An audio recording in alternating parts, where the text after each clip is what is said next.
Temperature 29 degrees Fahrenheit. 29 degrees Fahrenheit. Mileage 6039. 6039. So good morning, folks. This is Mike Haley 7. It's January 11th, 2016. And I'm on my way to school.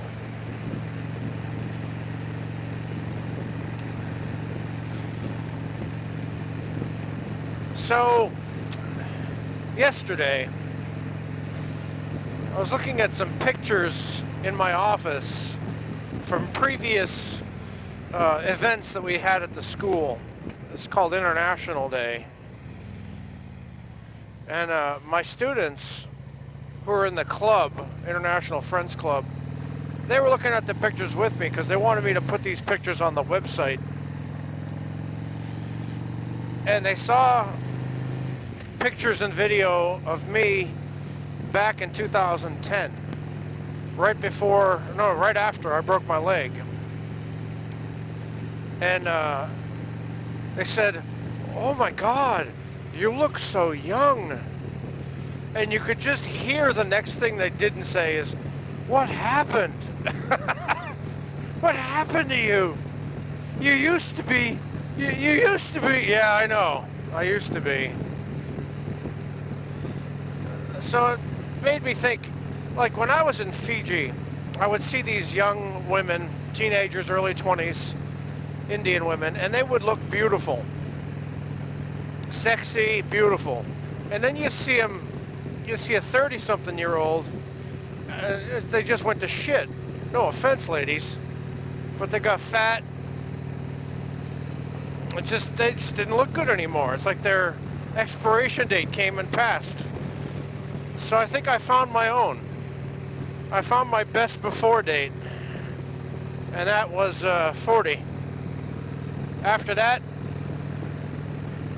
broken leg, metabolism slow down, and here I am, 45, fat and happy. And I don't mind. They said, "If you could go back to look like that, would you?" I said, "Well, if I didn't have to work at it, sure."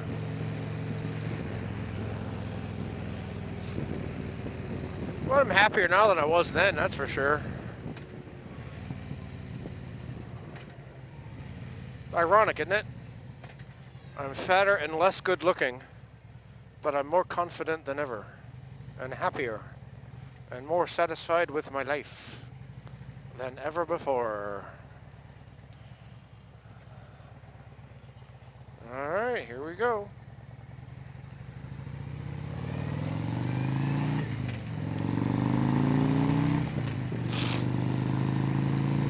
So that was a nice little realization yesterday, that I have a best before date. What is your best before date? Have you reached it yet? Have you surpassed it yet?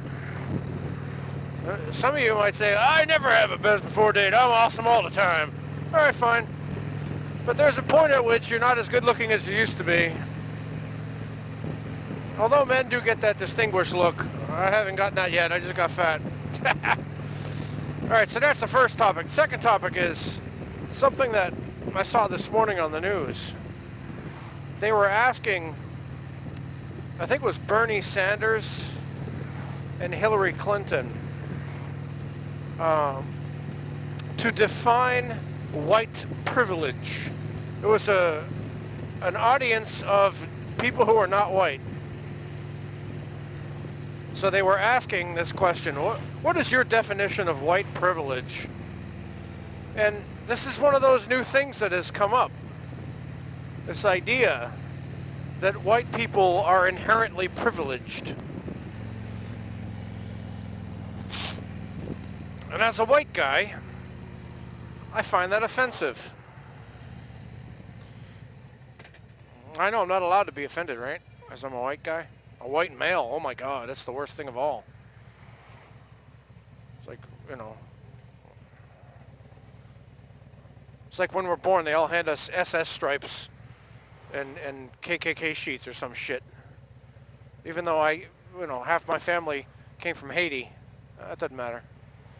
So, do I think, what is my definition of white privilege? Well, I think it's a racist way of casting an entire group of people into a category based on the color of their skin, which is what they hate. People who are not white hate being put into this stereotype with this label, and yet they readily do it to white people, and nobody has a problem with it. And then the next question.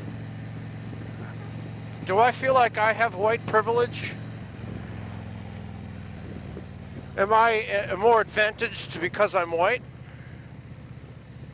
Nah. I don't know, maybe. I don't know. I really don't know. I'll tell you why. When I was growing up, we were poor. We were on welfare. How much privilege did I feel then?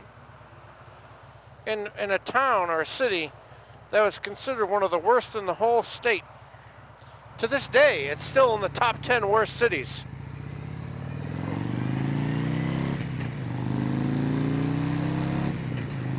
My destiny was to be some kind of construction worker or ditch digger. Nobody believed I could do anything. I was perceived as the stupid one. When I told someone I wanted to go to college, I told my guidance counselor, he laughed in my face. Did I feel privileged? No. I had two friends, very dear friends of mine from Haiti. We went to high school together.